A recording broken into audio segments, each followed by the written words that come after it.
Bienvenue pour ces portes ouvertes à distance qui, j'espère, ne seront que le prélude aux portes ouvertes en présentiel organisées le 26 février. On va faire une brève présentation de l'école. Alors, l'ENSISA, pour situer, est une grande école d'ingénieurs publics. Public, ça veut dire avec des frais d'inscription limités, 600 euros, pour un coût moyen de formation de 13 000 euros par an à la charge de l'État.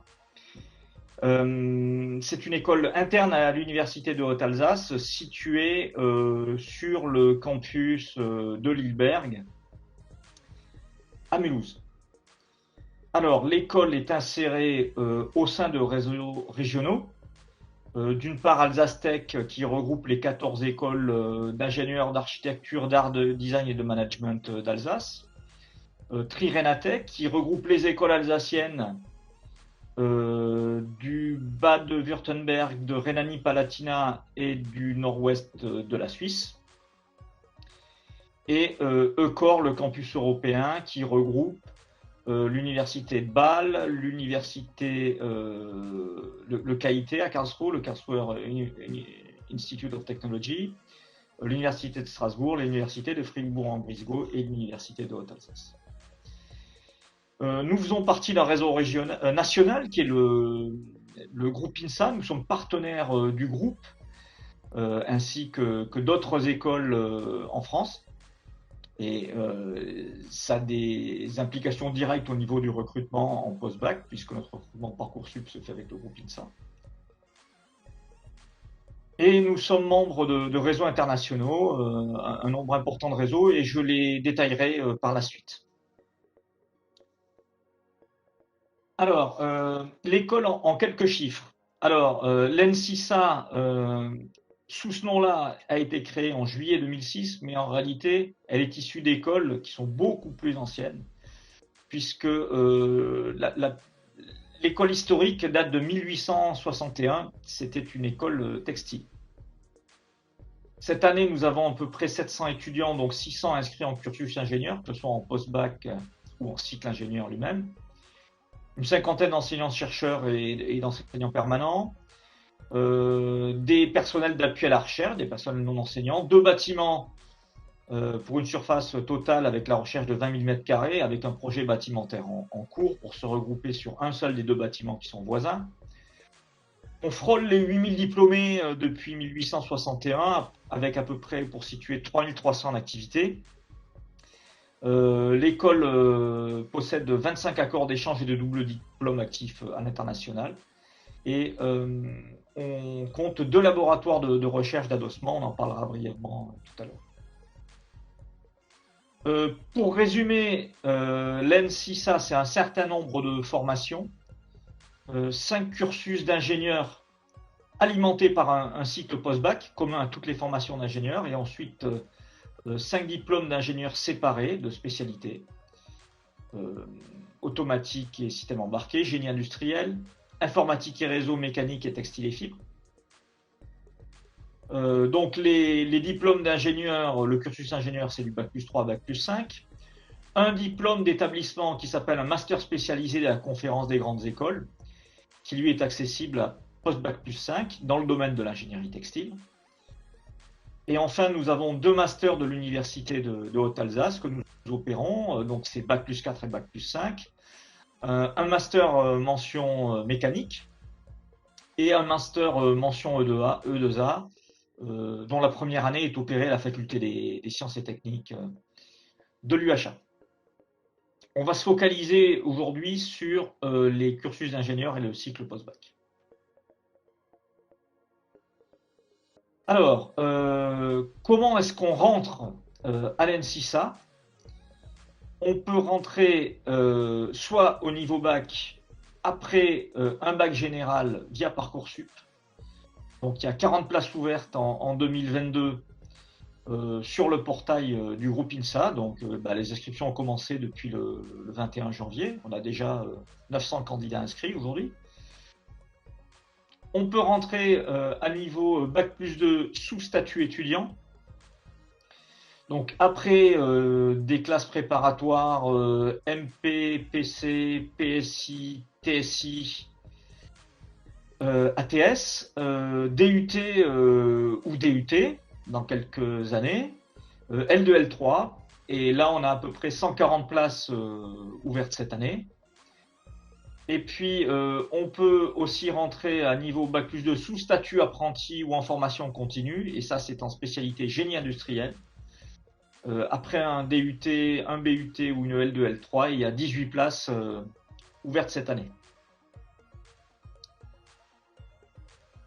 Cette année, l'école, c'est 602 élèves ingénieurs, avec un ratio homme-femme qui est loin de la parité. En cela, on n'est pas des très bons élèves, mais on n'est pas des plus mauvais élèves que la moyenne des écoles d'ingénieurs, puisque le ratio, c'est 3 quarts d'hommes et 1 quart de femmes en école d'ingénieurs, en moyenne nationale. L'essentiel des effectifs est concentré dans les 3 années du cycle ingénieur, puisque le cycle post-bac n'accueille que à peu près au final 20 à 25% des effectifs qui rentrent en cycle ingénieur par la suite.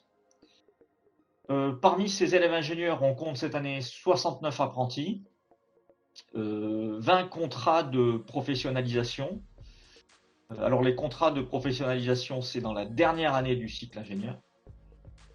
Les apprentis, ils sont en génie industriel ou en informatique et réseau. On compte 16% d'élèves internationaux, ce qui est à peu près la moyenne nationale, et également 36% de boursiers. Donc de boursiers de l'État français ou de pays étrangers. Sachant qu'en sus de ces 36% de boursiers, on a également donc, des apprentis et des contrats de professionnalisation qui sont rémunérés et qui ne paient pas l'inscription à l'université, puisque c'est l'université qui l'a. C'est l'État qui l'a. 5 diplômes d'ingénieurs, tous accrédités par la commission des titres d'ingénieurs régulièrement. Le dernier audit était en 2016, on aura un nouvel audit cette année.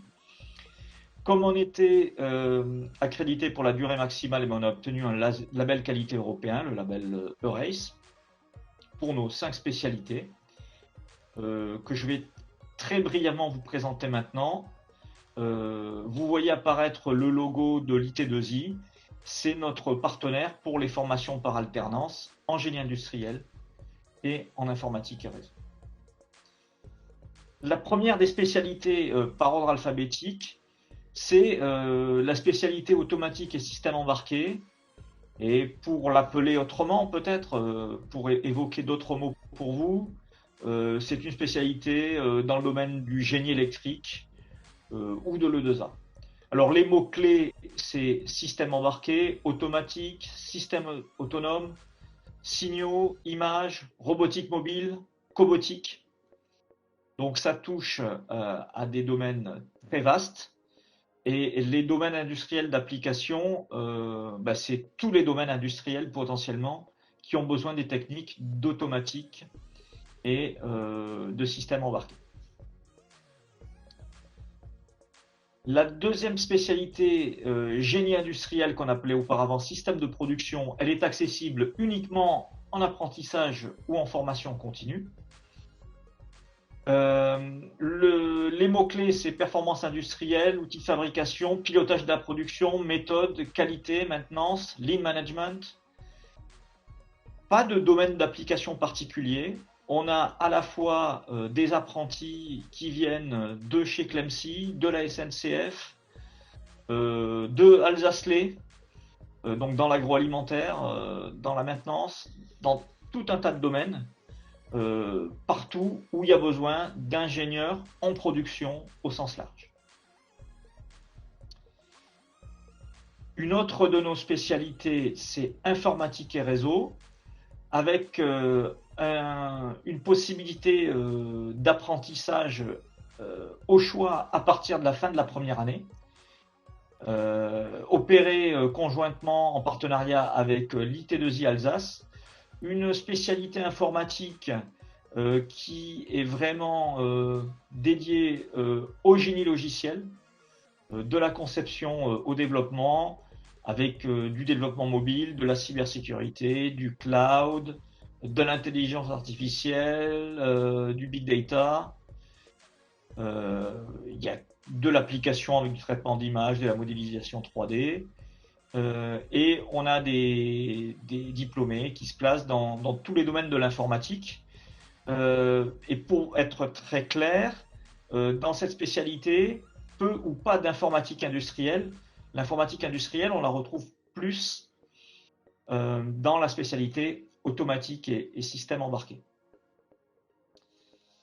Quatrième spécialité, une spécialité d'ingénieur mécanicien, où on balaye tous les aspects de la conception à la fabrication en passant par la simulation des systèmes mécaniques complexes. Donc il y a à la fois du travail de conception de CAO qui se fait sur papier ou sur machine. Et il y a aussi des étapes d'ingénierie avec du dimensionnement, de la métrologie en TP, et puis il y a de la fabrication, évidemment, dans un atelier largement numérisé aujourd'hui. Et enfin, la dernière spécialité par ordre alphabétique, c'est la spécialité textile et fibres, la spécialité historique de l'école. Le textile est un domaine très vaste, on embrasse tous les domaines du textile. Historiquement, c'était forcément lié à l'habillement, mais aujourd'hui, l'habillement n'est plus la majorité des applications rencontrées. Il y a beaucoup de textiles techniques. On peut parler d'équipements pour le sport, de cordage de bateau, de géotextile, de composite, d'airbags. Il y a quand même aussi des vêtements, en particulier dans le domaine du luxe, puisque le renouveau de la filière textile passe par le haut de gamme et l'innovation. C'est vraiment l'accent qu'on met dans la spécialité. Et je n'ai pas parlé, je vois apparaître le mot-clé ici, textile à usage médical, qui est aussi un des axes forts de recherche au laboratoire. Alors j'ai bien conscience que j'ai brossé à très grands traits ici ce qui se fait dans les différentes spécialités.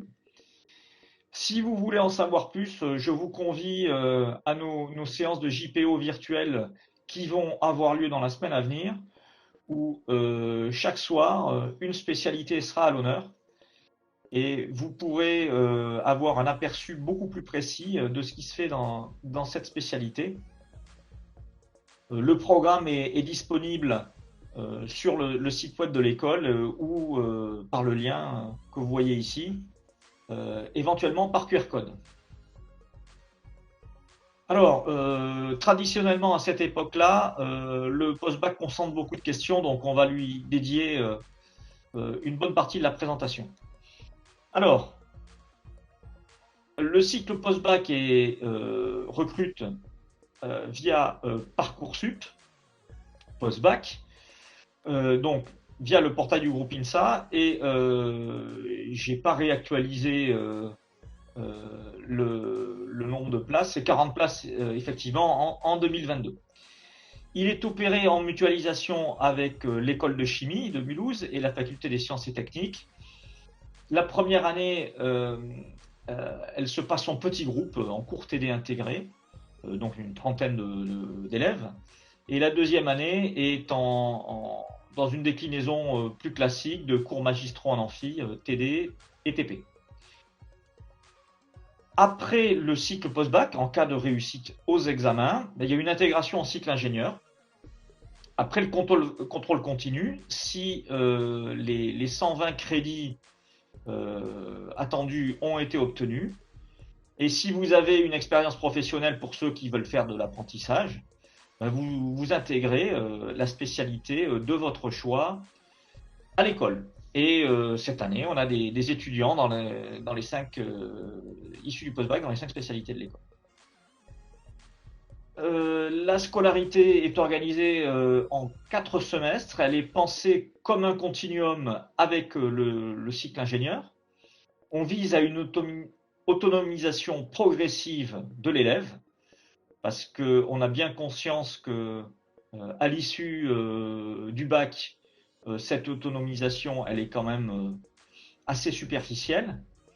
Et si on voulait résumer un petit peu la spécificité du post-bac par rapport à d'autres formations, comme la CPGE, la prépa de lycée, je dirais que c'est assez différent, non pas dans les contenus, parce que la science, elle est ce qu'elle est, mais dans l'organisation, dans le sens où il n'y a pas de concours prêt à l'issue du post-bac.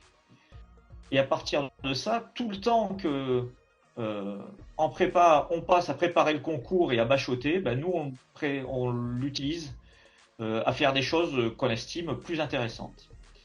C'est-à-dire que, au-delà des sciences de base, qui est le socle commun à toutes les formations, chez nous, en plus, il y a des sciences appliquées et de la technologie, avec une forme d'optionnalisation en fonction des spécialités de la spécialité à laquelle vous vous destinez. Il y a un accent mis sur les langues vivantes, avec 2 langues vivantes obligatoires, et il y en a même qui en font une 3e. Et puis, dans le sens d'un continuum avec le cycle ingénieur, on introduit déjà de la culture d'entreprise, à la fois sous la forme de cours, de visites d'usines, de rencontres avec des anciens élèves. Et ça, c'est une particularité du cycle. Alors, comment se passe l'admission en cycle post-bac? Je l'ai dit, c'est via le processus Parcoursup du groupe INSA.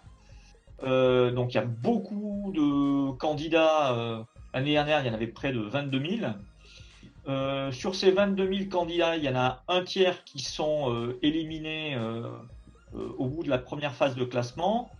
Un tiers qui sont convoqués pour un oral. Le résultat aura lieu mi-avril. Et puis un tiers de classés qui ne seront pas convoqués à l'oral. Donc en gros, si vous n'êtes pas classé, vous êtes éliminé. Si vous êtes convoqué à l'oral, vous avez de grandes chances d'intégrer l'ENSISA. Si vous êtes classé mais pas convoqué à l'oral, c'est pas du tout rédhibitoire, puisque c'est le premier tiers uniquement qui est convoqué à l'oral. Suivant votre classement, il faut consulter le rang du dernier appelé l'année dernière pour vous faire une idée de la facilité avec laquelle vous pourriez intégrer l'école. Et le rang du dernier appelé, c'est une information qui figure sur Parcoursup. Alors, une question qui revient très souvent, quelle spécialité faut-il en première et en terminale pour rentrer à l'ENSISA? Alors, en première, on conseille mathématiques, forcément. Une deuxième spécialité qui serait physique-chimie ou sciences pour l'ingénieur.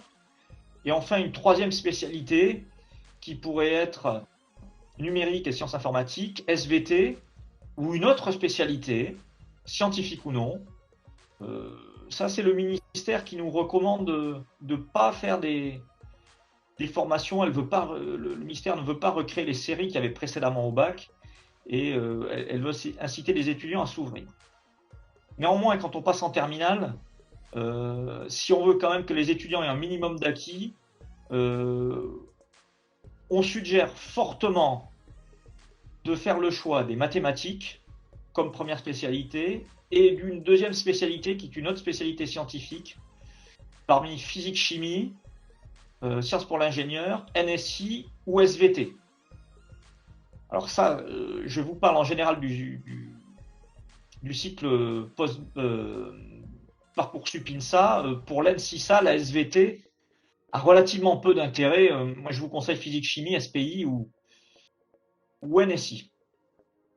Une autre possibilité est d'avoir 2 spécialités scientifiques parmi physique, chimie, SPI, NSI ou SVT, et de prendre mathématiques complémentaires. Ça, c'est pas la voie la plus simple pour intégrer, mais c'est une possibilité qui est offerte au concours euh, au niveau du Parcoursup du groupe INSA.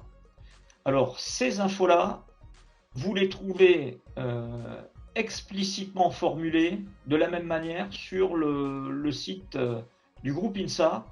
Et en cas de doute ou de questions très précises sur le process de recrutement, je vous conseille de vous y référer. Alors, on me demande ce qui est pris en compte dans le classement. Encore une fois, toutes les réponses sont sur le Parcoursup du groupe INSA. Je ne vais pas vous relire ce qui est affiché ici à l'écran. En gros, on va mettre l'accent sur les spécialités de première et de terminale, mais néanmoins, on va quand même prendre en compte le français et les langues vivantes.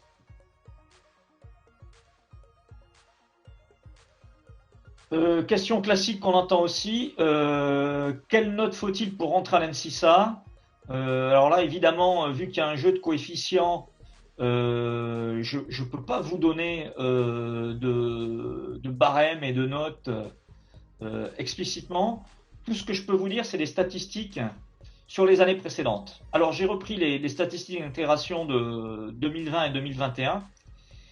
Tout ce que je peux vous dire, c'est qu'on s'aperçoit que 87,8% de nos intégrés ont une mention très bien ou bien au bac, alors que nationalement, c'est 39,6% des candidats qui obtiennent ces mentions.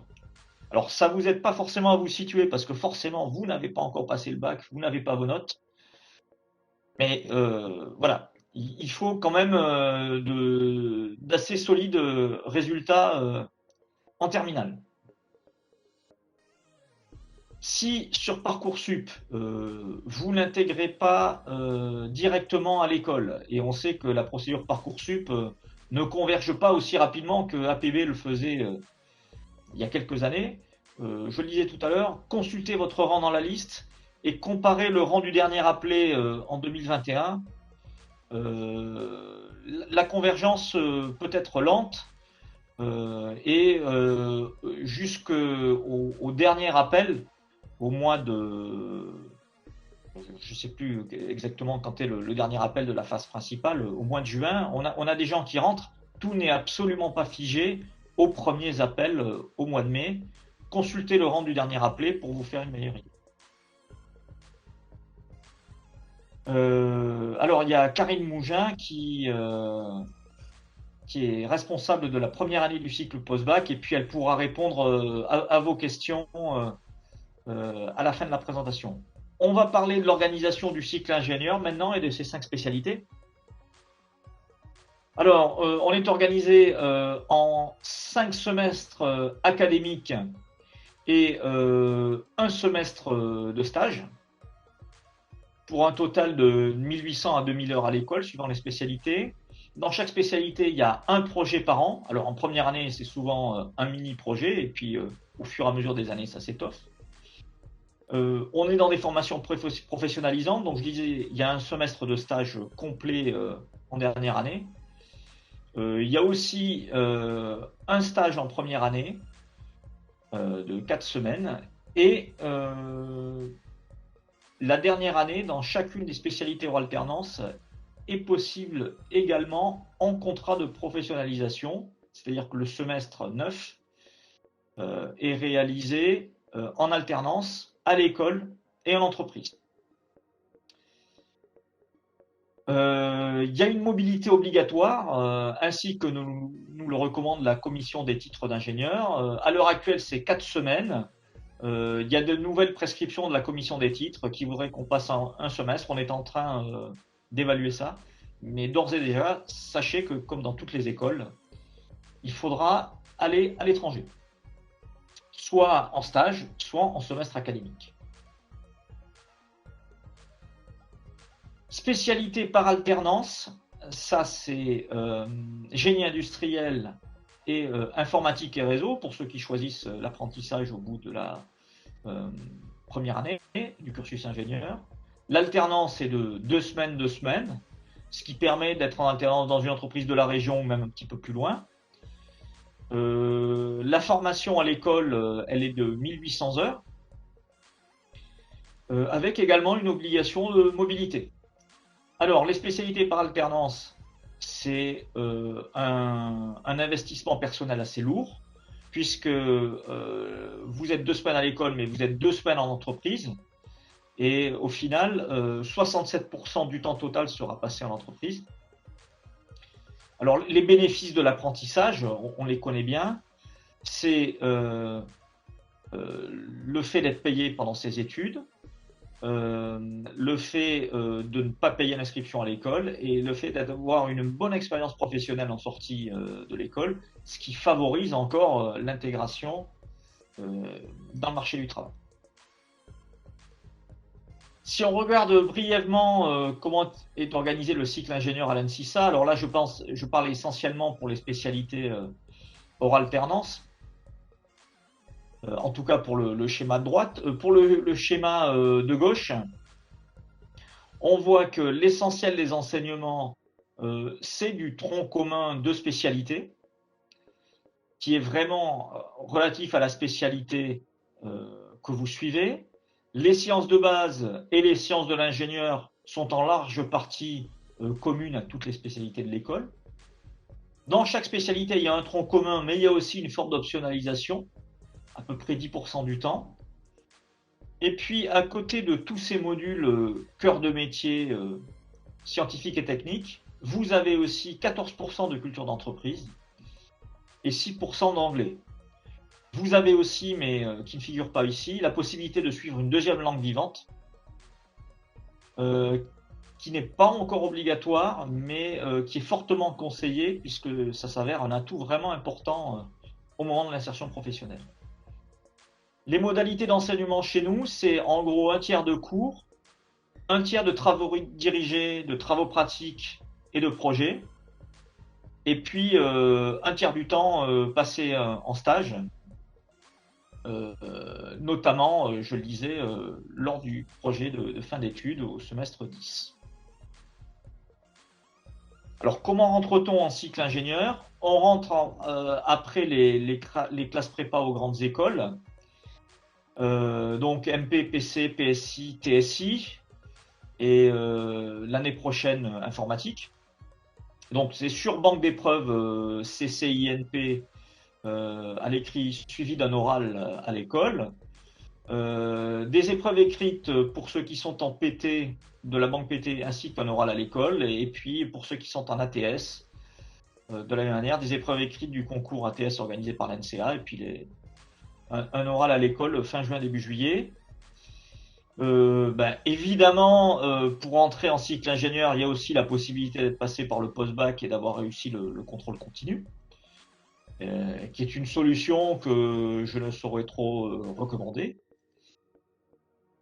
Autre possibilité hors alternance, c'est de rentrer après le DUT en 2 ans ou le BUT en 3 ans. Ça, c'est un cas qu'on observera dans 2 ans, puisque le BUT vient de démarrer. Et puis, on peut aussi rentrer en première année du cycle ingénieur après une L2 ou une L3. Alors, le mécanisme dépend de la L2 ou de la L3 que vous suivez. Par exemple, si vous êtes dans une L2 plutôt maths info et que vous souhaitez rentrer en informatique et réseau, alors vous passerez le concours national Pass Ingénieur. Si vous vous destinez plutôt aux filières automatiques, mécanique ou textile, à ce moment-là, vous passerez un concours organisé par l'ENSISA sur dossier et entretien. Alors, je ne vous détaille pas pour toutes les spécialités, mais vous voyez un petit peu la logique. Tout ça, vous le retrouverez sur notre site web. La deuxième année, l'admission en deuxième année du cycle ingénieur hors alternance, elle se fait après un Master 1 en lien avec les spécialités de l'ANSISA. Donc avec un dépôt de dossier qui se fait au printemps, il y a une présélection et puis un entretien. Si on parle maintenant d'admission en première année du cycle ingénieur en spécialité génie industriel, Là, le mécanisme est différent. On recrute après DUT, BUT, BTS, CPGE, L2 ou L3 en lien avec la mécanique et les systèmes de production. Donc là, il faut candidater sur le site de l'IT2I Alsace. Alors en général, c'est au mois de mars que ça se fait. On vous donnera la date plus précisément tout à l'heure. Présélection sur dossier, des tests d'admissibilité, un jury, et ensuite, si vous êtes admissible, l'admission sera définitive à partir du moment où vous aurez signé un contrat d'apprentissage avec une entreprise que vous aurez trouvée par vous-même ou qu'on vous aura aidé à trouver, puisqu'il y a un job dating qui est organisé fin mai, début juin. Possibilité également de rentrer après le cycle post-bac de l'ENSISA.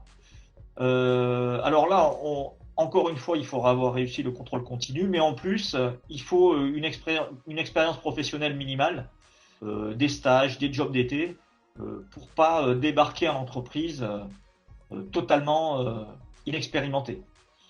Le stage d'observation de troisième est pas suffisant à ce niveau-là.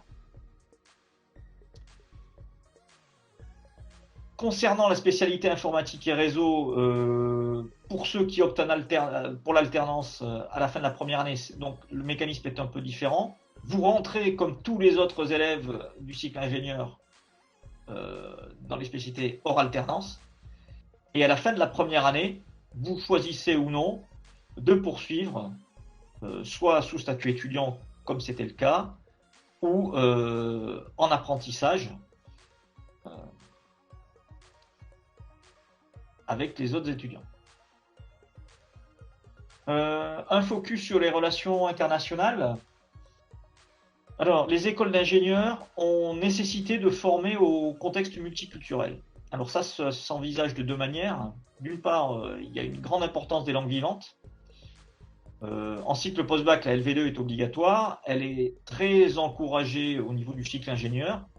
Et puis, je ne l'ai pas écrit ici, mais on rappelle que comme dans toutes les écoles d'ingénieurs, sans exception, le diplôme n'est validé qu'à partir du moment où vous avez validé un test d'anglais qui vous donne le niveau B2 européen. Alors ce test, celui qu'on prépare chez nous, c'est le TOEIC, mais on accepte aussi d'autres tests reconnus, comme le TOEFL, le Cambridge, etc. La nécessité de former au contexte multiculturel, elle transparaît aussi au travers de l'obligation de mobilité internationale. Aujourd'hui, il y a 4 semaines obligatoires pour les alternants et pour les non-alternants. Je ne vous cacherai pas que la commission des titres nous pousse à augmenter la durée de mobilité, donc je ne sais pas ce qu'il en sera les années à venir, mais ça sera pareil plus ou moins dans toutes les écoles. Aujourd'hui, pour les apprentis, cette mobilité, elle se fait nécessairement en entreprise, dans une filiale ou un fournisseur donc à l'étranger. Pour les étudiants qui ne sont pas en alternance, elle peut se faire soit en stage, soit en césure, soit en semestre académique. Et chez nous, la mobilité, notamment Erasmus, elle se fait dans le semestre qui précède le stage long, donc en début de troisième année. Les relations internationales de l'école, elles impliquent beaucoup de partenaires. Alors, nous sommes membres du réseau N+I, qui regroupe une soixantaine d'écoles d'ingénieurs en France et de nombreux partenaires à l'étranger, essentiellement hors Europe, en Asie, Amérique du Sud, en Afrique et en Amérique du Nord. Le réseau Brafitech, qui est un réseau d'échange franco-brésilien, et nous sommes en train d'étoffer nos relations via le réseau Brafitech. On a récemment reçu des gens de l'université de Sao Paulo récemment. Des liens avec le Mexique au travers du réseau Mexfitech, avec des liens avec notamment l'université de Ciudad Juárez. On reçoit des étudiants. Un réseau très étoffé spécial au textile, qui est le réseau OTEX, l'association des universités textiles, qui regroupe tous les acteurs du textile académique dans le monde. Il n'y en a pas finalement tant que ça, donc ils se connaissent bien, et ça permet d'avoir un réseau d'échanges académiques tout à fait spectaculaire, en Europe et hors Europe. C'est historiquement la spécialité textile, hein, qui avait les relations les plus internationales, les plus développées à l'école. Des relations avec le Québec, avec le Bureau de coopération interuniversitaire. Via l'université, évidemment, des relations Erasmus euh, assez fortes avec de nombreux partenaires en Europe. J'ai mentionné tout à l'heure le réseau Trirénatech d'écoles d'ingénieurs du Rhin supérieur. Et enfin, au-delà du réseau ECOR, le réseau Épicure, puisque l'UHA figure parmi les premières universités à faire partie d'un réseau d'universités européennes. Alors je ne sais plus si j'ai une animation ici, non, j'ai pas d'animation. Le réseau Épicure qui regroupe une université à La Haye, une à Vienne, une à Poznan, une à Thessalonique et puis les universités du Rhin supérieur de Corps. Donc tout ça va nous permettre de proposer des destinations à l'étranger aux étudiants. Et Épicure se mettant en place, on risque d'avoir encore plus d'occasions d'interagir avec nos universités partenaires. Les relations internationales, alors j'ai listé ici celles, j'ai pas réactualisé cette année, mais on a une petite idée des relations internationales qu'on peut avoir. Des relations internationales en Europe et en Afrique du Nord. Des relations internationales en Amérique du Nord, en Asie. Alors j'ai mis que, ça c'est celle de l'année dernière, que les réseaux qui étaient actifs avec des étudiants qui étaient envoyés cette année-là. Mais on a en fait un nombre plus élevé de partenaires susceptibles d'accueillir nos étudiants. Donc vous voyez que vous avez vraiment le choix des destinations. Je vais vous parler maintenant sans transition d'emploi, d'insertion et de relations industrielles, puisque c'est quelque chose de très important pour une école d'ingénieurs qui dispense des formations par essence professionnalisantes. Alors si on fait le bilan des diplômés ingénieurs en 2021, on a eu 162 ingénieurs diplômés l'année dernière, avec en gros un quart de femmes et trois quarts d'hommes. Le temps moyen pour trouver son emploi, il était de 1,2 mois l'année dernière. Un taux net d'emploi à 6 mois qui était de 77% dans la moyenne nationale. Vous savez que l'année dernière a été assez compliquée sur le marché de l'emploi et les chiffres à ce niveau-là sont en baisse. Néanmoins, ce qu'on constate, c'est que l'adéquation du niveau de la formation à l'emploi, elle est bonne. Autrement dit, les gens à la sortie de l'école, ils trouvent un boulot d'ingénieur. Et l'adéquation de la formation au secteur disciplinaire, elle est également bonne, c'est-à-dire qu'ils trouvent un emploi dans le secteur dans lequel on les a formés. On a des étudiants qui sont satisfaits de la formation dispensée à l'école, puisque sur une échelle de 1 à 5, ils nous notent 3,9. Et enfin, 93% des étudiants recommanderaient l'école à un employeur, donc on peut se dire qu'on n'a pas dû trop mal faire notre travail. La rémunération moyenne à la sortie de l'école, c'est 35 kg €. C'est à peu près dans la moyenne nationale, surtout si on regarde les rémunérations en province. 34% qui ont une activité liée à l'international, c'est-à-dire des gens qui sont soit à l'étranger, soit qui travaillent en France, mais très en lien avec l'étranger. Et 69% sont responsabilisés et en charge d'un projet. Alors nos diplômés, ils travaillent où? Ils travaillent pour 40% dans le Grand Est, ça c'est des chiffres qu'on retrouve à peu près tous les ans. Pour un tiers ailleurs en province et pour une petite minorité en Île-de-France. Très différent de ce qu'on peut avoir dans la moyenne des écoles d'ingénieurs, puisque dans la moyenne des écoles d'ingénieurs, 40% trouvent du travail en Île-de-France. Chez nous, c'est pas le cas. On a des étudiants qui viennent de toute la France et qui soit restent dans le Grand Est, soit repartent chez eux. Un taux de diplômés à l'étranger qui est dans la moyenne nationale, aux alentours de 9%. Et ces étudiants se placent dans tout type d'entreprise, des très petites entreprises,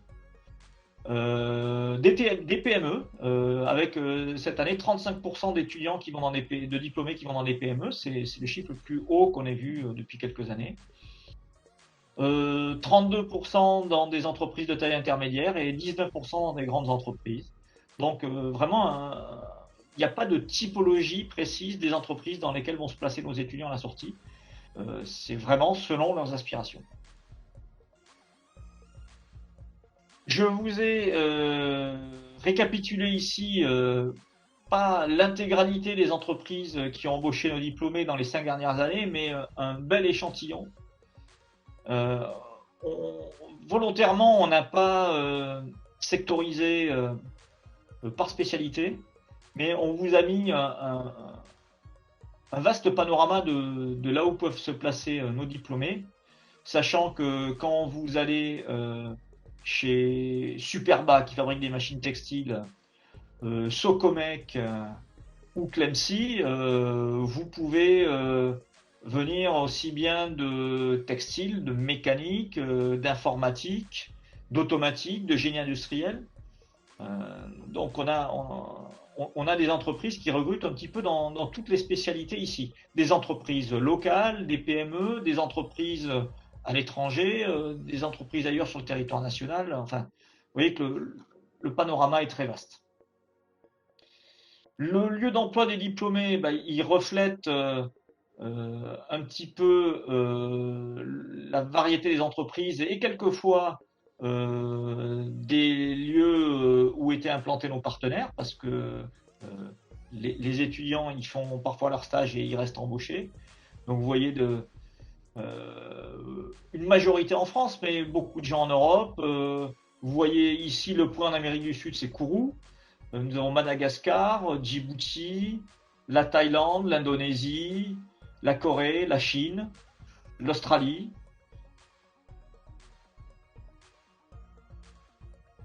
Je le disais, les relations école-entreprise sont importantes à l'école et on les décline tout au long de la scolarité. En première année, il y a des projets avec quelquefois des liens en lien avec des entreprises. On organise également avec et un stage à la fin de la première année. En deuxième année, un projet beaucoup plus affirmé, puisque celui-là, il fait l'équivalent de 5 ou 6 semaines de travail, avec un stage optionnel très conseillé à la fin de la deuxième année. Et puis en troisième année, un projet qui va s'étendre sur tout le semestre. Et puis un stage de fin d'études en entreprise. Mais à côté de ces projets et des stages, on a aussi des événements phares. En première année, la journée de l'ingénieur, où des diplômés viennent rencontrer les étudiants de première année du cursus pour leur faire part de leurs expériences, mais aussi de la manière dont vie privée et vie professionnelle sont entremêlées. En deuxième année, deux événements, la journée partenaire, où un certain nombre de partenaires de l'école, je vais vous en reparler, viennent se présenter et éventuellement recruter pour des contrats de professionnalisation, c'est un véritable job dating. Et puis en fin d'année, une journée des projets de l'innovation où les étudiants viennent exposer en première et en deuxième année ce qu'ils ont réalisé en projet. Et en troisième année, un grand moment d'échange aussi qui est le Forum Alsace Tech Université de Strasbourg, où chaque année, plus d'une centaine d'entreprises viennent se présenter aux étudiants. Et les étudiants en recherche de stage peuvent aller démarcher les entreprises. Ça se passe en général au mois d'octobre, en vue de leur stage au mois de février. Je vous ai parlé de la journée partenaire. Voilà par exemple les partenaires qui nous ont rejoints pour les journées en 2019, 2020 et 2021. Des partenaires en général fidèles qui reviennent. Une quarantaine d'entreprises qui se déplacent à l'école, qui viennent se présenter, et les étudiants se présentent à elles en retour. On édite à cette occasion un recueil de tous les CV des deuxièmes années, et puis des premières années informaticiens qui cherchent un apprentissage. Et ensuite, les entreprises peuvent éventuellement recruter et pister les étudiants qu'elles pourront recruter dans les années à venir.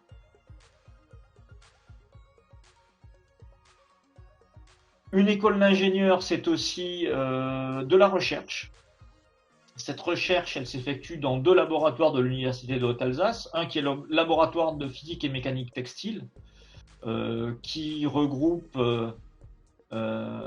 essentiellement des enseignants-chercheurs de l'ENSISA, et également un autre laboratoire qui est l'Institut de recherche en informatique, mathématiques, automatique et signal, où là, à peu près 40 à 50% des membres sont des enseignants-chercheurs de l'école. Nous avons également à l'ENSISA une association de type junior entreprise, exclusivement composée d'étudiants, qui s'appelle YARIS, et qui recrute dès la première année. Et puis enfin, comme toutes les écoles d'ingénieurs, une association des anciens élèves sur laquelle on s'appuie beaucoup. Elle existe depuis 1896 et en particulier, elle joue un rôle important dans le recueil des offres d'emploi que les entreprises nous envoient et que nous communiquons aux étudiants. Je ne vais pas vous détailler toutes les activités du bureau des élèves parce que je crois qu'il y a une trentaine de clubs et associations. Il y a un certain nombre d'activités. Alors les plus visibles, c'est peut-être quand il y a des flash mobs, la nuit de l'info, le club design et création qui fait un défilé de mode lors du gala de l'école. Le BDE nous aide à organiser la semaine de rentrée. Il y a des challenges comme Écart Team, qui est un challenge avec notamment des véhicules électriques. J'aurais pu vous parler du club drone, qui a remporté 2 fois de suite un concours national. Enfin, il y a environ une trentaine de clubs qui font à la fois de la technique, du sport et beaucoup d'autres choses. Et le BDE pourra, lors des portes ouvertes, vous en parler un petit peu plus. Voilà, pour finir, vous pouvez découvrir l'ENSISA via son site web, via une visite virtuelle accessible par le site web. Toutes les questions, vous pouvez les poser par mail à admission-concours.nsisa@qha.fr, mais ça, vous retrouverez l'adresse également sur le site. Et puis, vous pouvez nous suivre sur les réseaux sociaux où on poste notre actualité. Et je passe sous le contrôle de Florian, notre responsable communication, qui anime ce site. Voilà, j'ai été assez rapide. Il me manque la dernière diapo où je récapitulais les adresses importantes, mais c'est pas extrêmement grave. Je vais arrêter de partager mon écran et on va pouvoir répondre aux questions.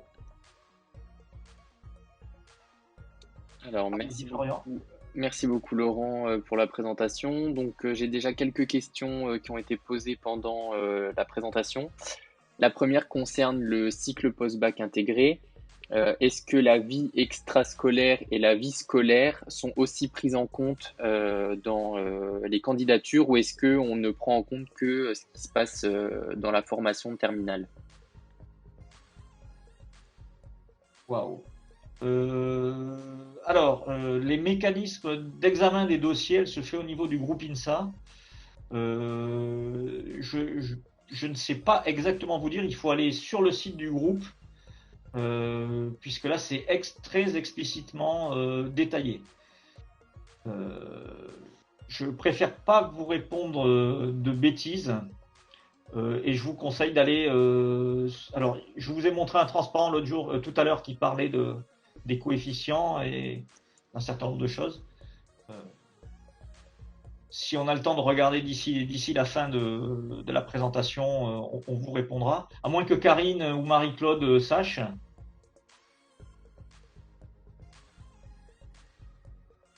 Non, elles n'ont pas l'air d'acquiescer. Alors, du coup, on va passer à la deuxième question. Donc, c'est une question assez précise de la part d'Angelina qui se pose la question pour la spécialité ingénieur textile et fibres. Si elle n'est pas prise en prépa PC, quel BUT parmi chimie, génie des matériaux ou génie chimie, génie des matériaux serait le plus adapté? Et même question avec une licence physique chimie ou chimie. Alors, je dirais que beaucoup des formations qu'elle a citées pourraient coller. Entre physique-chimie et chimie, je dirais plutôt physique-chimie, parce qu'il y a beaucoup de mécanique textile dans la formation. Et pour les DUT, j'ai entendu SGM. Je regarde Marie-Claude et Karine. SGM, on recrute. Chimie, je sais que il y en a de temps en temps. C'est pas là où on en a le plus, mais il y en a. Mesure physique. Il y avait d'autres DUT qui étaient cités, Florian? Mesure physique. Mesure physique, oui, ça c'est très transverse. Oui. Oui, oui. Ouais, et puis sinon, c'était licence physique, chimie ou chimie. Oui, mais bon, moi je dirais plutôt physique, chimie que chimie, mais chimie pourrait coller.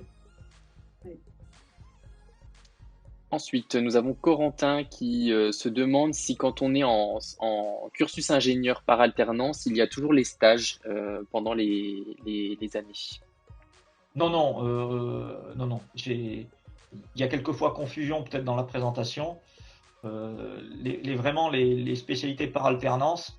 Alors, génie industriel, c'est organisé sur 3 ans et très clairement, l'alternance 15 jours, comprend les stages, si vous voulez, hein, l'expérience professionnelle afférente. Euh, et en informatique et réseau, il y a un stage en première année quand même dans une entreprise de l'informatique pour bien asseoir le projet professionnel avant de se consacrer à l'apprentissage. Mais à partir du moment où on est en alternance, il n'y a plus la notion de stage. Très bien, du coup, toujours un peu dans cette même thématique, est-ce que l'école accompagne les étudiants dans leur recherche de stage, d'alternance ou de job une fois le diplôme obtenu? Alors, pour la recherche, le recherche de stage. La recherche de stage, il y a des offres qui arrivent tous les ans à l'école. Et évidemment, on met ces offres à disposition des étudiants. Ensuite, ils ont accès à la liste des stages qu'il y avait eu précédemment. Et au final, les étudiants peuvent arriver avec un stage qu'ils auraient trouvé eux-mêmes, parce qu'il y a un domaine qui les intéresse, ils ont ciblé une entreprise, un lieu de stage qui les intéresse, que sais-je. Et ensuite, ils font valider ce stage par le responsable de spécialité, qui, si le stage convient de par les thèmes abordés, le valide. Euh, et ça, c'est une démarche qu'on encourage parce que c'est un entraînement à la recherche d'emploi plus tard. Alors ça, c'était pour les stages. Pour l'alternance, ben de la même manière, on a des entreprises qui cherchent des alternants et qui se manifestent de notre côté. C'est celles d'ailleurs qui participent au job dating qui est organisé.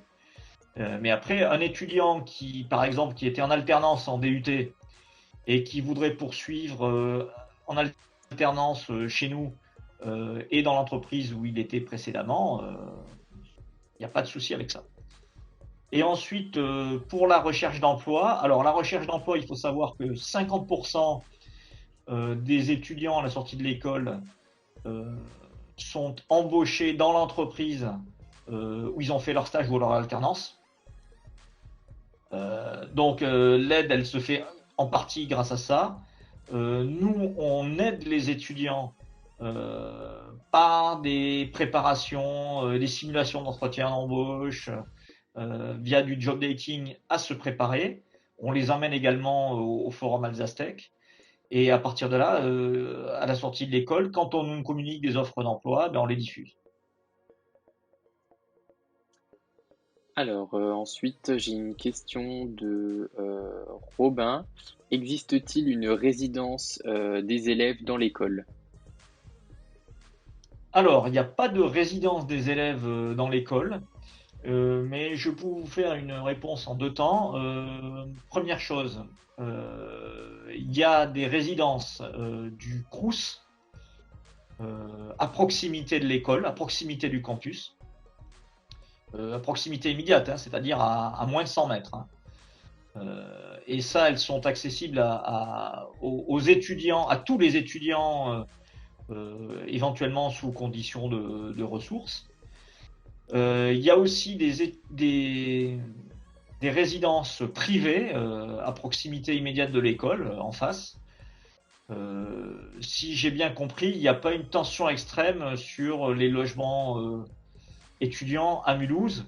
Et de ce fait, se loger dans le privé n'est pas forcément beaucoup plus onéreux que se loger dans des chambres Crous. D'autre part, le campus est accessible en tram, donc on n'est pas obligé non plus d'être à proximité du campus. Alors, merci beaucoup pour la réponse. Il y a Quentin donc, qui pose une question assez précise. Il est en DUT GMP et il aimerait savoir les notes importantes pour rentrer dans la spécialité mécanique, le classement dans l'établissement, etc., si tous les éléments sont pris en compte lors de l'admission. Alors, je ne peux pas répondre dans le détail de quelles notes sont importantes pour entrer dans la filière mécale, ça je ne peux pas vous répondre. À la limite, si vous participez à la séance consacrée à la spécialité mécanique la semaine prochaine, vous pourrez poser plus particulièrement la question. Je sais qu'on regarde les relevés de notes et l'ensemble du relevé est pris en compte en général, mais je ne peux pas vous en dire beaucoup plus. Le classement, il vaut mieux être en tête de son DUT dans les mieux classés pour espérer intégrer. Ça, c'est clair. Ensuite, nous avons Élise qui pose également une question sur la formation en mécanique. Quelle formation faudrait-il cibler si l'admission a été refusée après le bac? Si l'admission en post-bac a été refusée?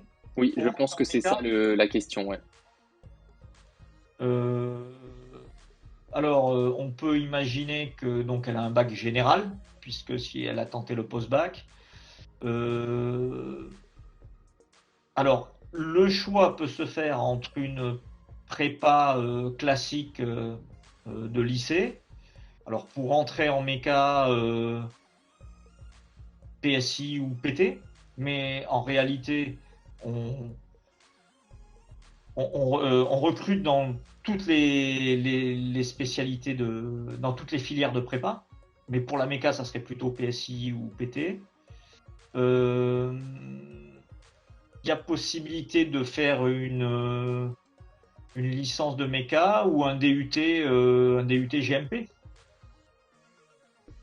Je regarde Marie-Claude, qu'est-ce que tu verrais toi comme DUT pour la méca, Marie-Claude? Mesure physique? C'est le GMP, le mesure physique. Ouais.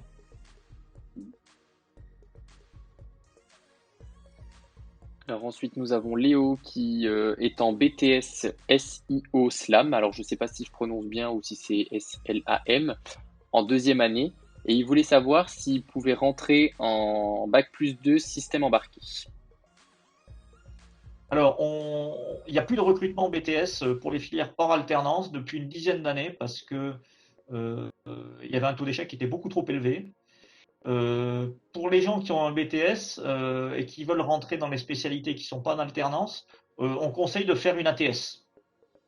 Puisque là, on a un recrutement dédié à ATS et il y a une remise à niveau en particulier avec des matières scientifiques qui n'avaient pas été vues pendant le BTS qui permet d'affronter le cursus ingénieur beaucoup plus sereinement.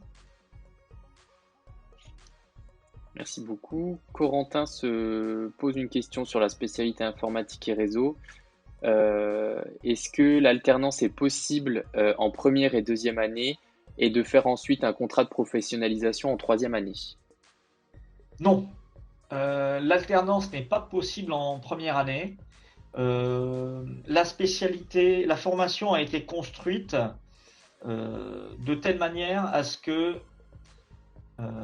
le constat a été fait en fait que pédagogiquement il fallait vraiment une première année totalement à l'école en formation initiale pour asseoir des bases très solides en mathématiques et en sciences fondamentales.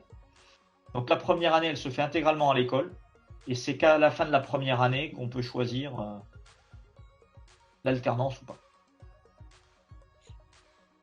Une question sur le CPB. Est-ce qu'il existe des passerelles entre les différents établissements du groupe INSA?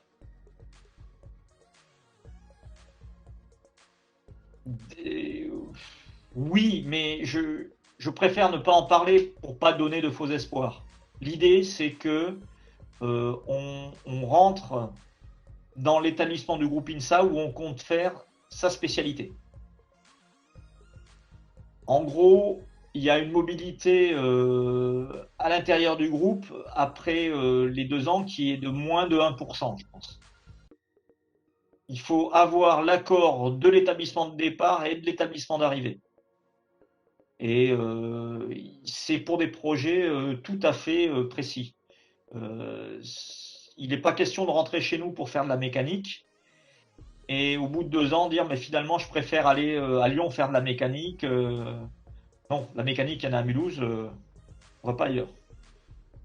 Il ne faut pas que ce soit une stratégie de contournement. Donc je ne vous dis pas qu'il n'y a pas de passerelle parce que on a accueilli des gens d'autres d'INSA qui voulaient faire du textile et il n'y a pas de textile ailleurs, donc ils sont venus chez nous. Et puis on a un étudiant qui est parti à la fin de ses 2 ans parce qu'il était sportif de haut niveau dans l'équipe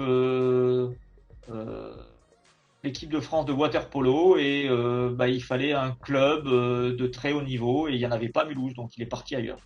Et il a été admis dans une section sport-études au niveau des INSA. Toujours une question CPB. Pourquoi candidater au cycle post-bac NCISA plutôt qu'à une CPGE?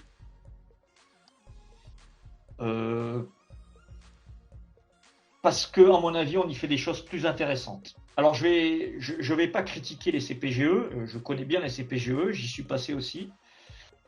Ça offre un vaste panel d'écoles, mais ce qu'on fait pendant 2 ans, je trouve,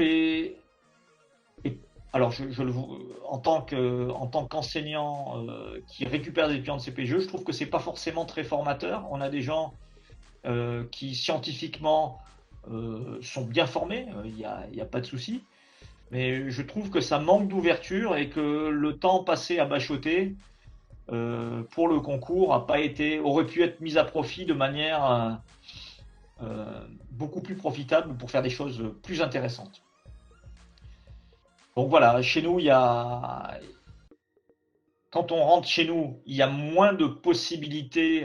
Par exemple, la personne qui vient chez nous, elle pourra pas faire de bio ou de chimie, quoique elle pourrait faire de la chimie textile.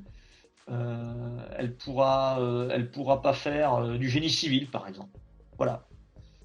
Mais en contrepartie, je pense que c'est plus enrichissant et on le voit. On a des étudiants qui sont pas nécessairement avec un niveau quand ils rentrent à l'école différent entre le CPGE et les prépas et le CPGE et le post-bac. Les notes au bac sont les mêmes, mais l'attitude, les méthodes de travail et l'autonomie qu'ils ont fait qu'ils sont peut-être un petit peu plus mûrs parce que j'ose dire que la prépa donne peut-être une grande capacité de travail, mais pas nécessairement une très grande maturité. Voilà. Merci beaucoup. J'ai une question donc de Robin qui se demande pour une admission via le concours NZA ATS. Vous avez évoqué le passage d'un oral à l'ENSISA. Est-ce que l'on peut détailler cette épreuve, durée, matière, entretien, etc. Alors, l'oral, il se passe de la même manière pour tous les oraux qui se déroulent à l'école. Il y a d'une part un QCM d'anglais, une sorte de mini TOEIC, si vous voulez. Et il y a également un oral qui est un entretien de 25 minutes avec un enseignant et un industriel où on va discuter un petit peu avec l'étudiant, tester sa motivation. Il y a la préparation. Alors, les années précédentes, il y avait la préparation d'un article, tiré de la presse grand public ou spécialisé, mais pas complètement de la presse scientifique. Et on essaie de discuter d'un enjeu qui a trait à la spécialité à laquelle l'étudiant se destine, sachant qu'on peut se destiner à plusieurs spécialités. Mais... Voilà, et ça se passe fin juin. C'est l'occasion de visiter nos locaux, se rendre compte de la qualité de nos installations et puis de discuter avec des étudiants qui sont là pour l'accueil aussi. Merci beaucoup. Est-ce qu'il y a des avantages pour les étudiants que l'école fasse partie de différents groupes comme le groupe INSA ou Alsace Tech? Oui, parce que faire partie d'un réseau, alors il y a des choses très lointaines que les étudiants ne voient pas. Faire partie d'un réseau pour les enseignants, c'est bénéficier de réseaux scientifiques, techniques, de discussions, de partage de bonnes pratiques, et ça permet aux enseignants de s'améliorer, entre guillemets. Pour les étudiants, ça a tout un tas de conséquences pratiques. C'est qu'il y a des actions qui sont réalisées au niveau du réseau. Le groupe INSA, forcément le recrutement, mais il y a aussi la mutualisation d'un certain nombre de relations internationales. Donc le réseau Brafitech et le réseau Mexfitech, c'est arrivé au travers du groupe INSA. On a des relations en Roumanie via le groupe INSA. On est en pourparlers pour un certain nombre d'activités étudiantes et de challenges étudiants qui pourraient être mutualisés au travers du groupe INSA. Et au travers d'Alsace Tech, alors là, il y a un nombre d'actions d'Alsace Tech que l'école ne pourrait pas organiser toute seule. Il y a le forum qui accueille chaque année 100 à 120 entreprises. Il y a le concours d'innovation Alsace Tech. Il y a des réseaux avec des partenaires étrangers, notamment Trirenatech qui est organisé via Alsace Tech. Il y a des conférences pour les étudiants. Alors cette année, il y a une série de conférences sur l'intelligence artificielle qui sont destinées à des non-spécialistes de l'IA. Donc c'est vraiment accessible à tout le monde et extrêmement intéressant. Il y a tout un tas d'activités, j'en oublie. Alors pour les étudiants diplômés des écoles d'Alsace Tech, il y a également la possibilité de faire un MAE, un master d'administration des entreprises, à l'issue du diplôme, de manière accélérée, donc 4 mois de cours et ensuite une alternance. Donc ça nous permet, alors qu'on ne pourrait pas faire des choses tout seul, de les organiser en les mutualisant. Donc c'est vraiment très important le réseau. Merci beaucoup pour cette réponse très détaillée. C'était la dernière question que j'avais. Donc du coup, je vous propose de clôturer cette visioconférence maintenant. Et je rappelle donc aux participants qui pourront retrouver cette visio donc sur notre chaîne YouTube et que s'ils ont la moindre question, ils peuvent se rendre sur le site web où tous les contacts sont indiqués et de ne pas hésiter à nous suivre sur les réseaux sociaux pour avoir l'actualité de l'école. Je sais pas si Laurent, vous aviez quelque chose à rajouter avant la fin. Est-ce que vous voulez que je projette les dates de la semaine? Oui, vous pouvez, comme ça, s'il y en a qui sont intéressés par certaines spécialités de l'école, ils auront les dates de la semaine qui sont aussi disponibles donc sur la page des journées portes ouvertes de l'école. Donc voilà, vous pouvez retrouver. On va commencer par la spécialité automatique et système embarqué, donc lundi. Et voilà, on clôturera la semaine avec le textile et fibres. Donc n'hésitez pas à vous rendre sur le site de l'école dans la rubrique donc actualité événements pour voir donc la page journée porte ouverte qui vous permettra d'avoir toutes les infos et les liens comme pour aujourd'hui. Merci beaucoup donc à mes co-animateurs et aux participants. Merci Laurent pour la présentation et je vous souhaite à tous un bon week-end et et une bonne fin de journée. Merci à tous. Bon week-end. Merci.